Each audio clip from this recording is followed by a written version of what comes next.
এটার নাম রাখছি তামিম ইকবাল। এটার নাম রাখছি মেস 2। মেস 2 কারণ কি? কারণ মাশরাফির ভক্ত আমি এই হিসাবে রাখছি।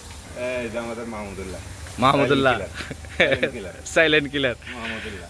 ঈদ মানে শুধু কোরবানি নয়, হাসির আলো, কর্মসংস্থান আর গ্রামীণ অর্থনীতির জাগরণ।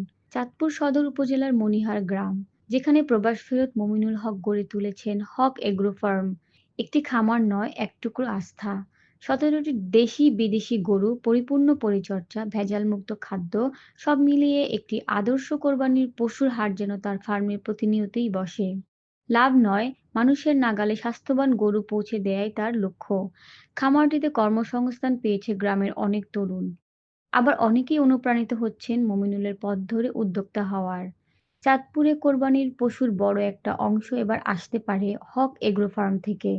এলাকাবাসীর ভাষায় এই ফার্ম শুধু ব্যবসা নয়, মানুষের প্রতি দায়বদ্ধতার এক জীবন্ত উদাহরণ।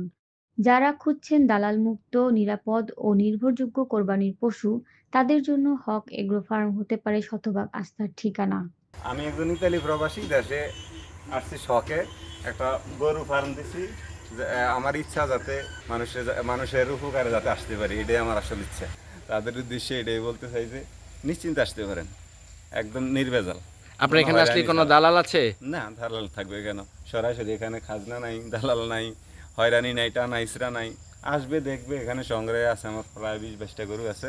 দেখবে মানুষ যেটা পছন্দ হয় একবারে। কি জাতের গরু আছে আপনার কাছে? দেশি, দেশাল, ক্রস, শাহিওয়াল, পাকিস্তানি, পাকড়া, বিভিন্ন জাতেরই আছে। আশা করি সবার নিজেদের পছন্দের গরু এখান থেকে নিতে পারবে।